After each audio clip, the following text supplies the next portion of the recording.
Let me give you some statistics why we are where we are, because it's good for you to know. Countries like ours, in the middle income category, they raise between 20 and 25% of their GDP in terms of revenue. But for us, we are at 14%. We need to move the percentage of our revenue from 14% to 25%. We are currently collecting only 2.1 trillion.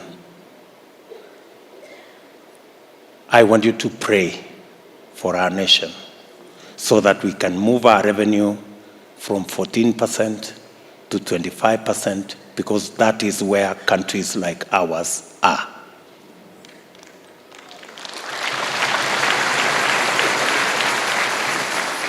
I have agreed with we have talked about the situation in our country. You've heard what Mom and the church is doing in Kampala. We have a food deficit situation in our country. We have laid out plans on how to grow enough food, because it's our duty and responsibility as government. I need help with changing our environment.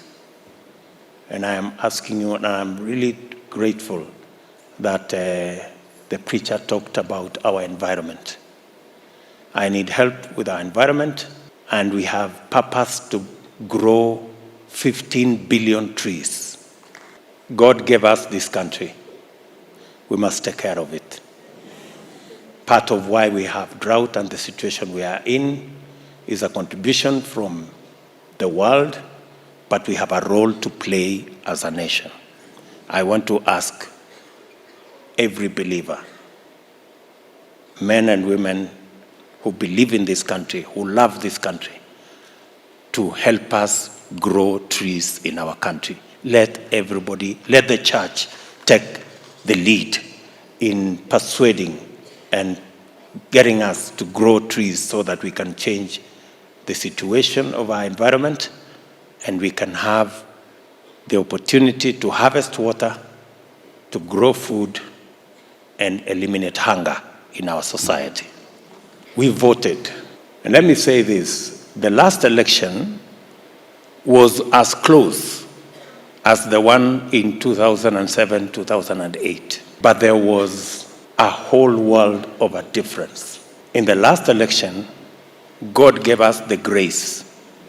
And now we have set a new standard as the people of Kenya, that we can vote peacefully.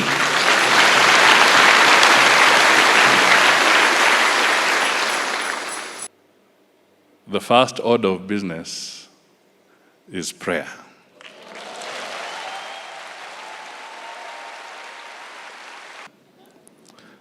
And the person who leads the prayer is none other than the chairman of the cabinet itself, who is the President of the Republic of Kenya.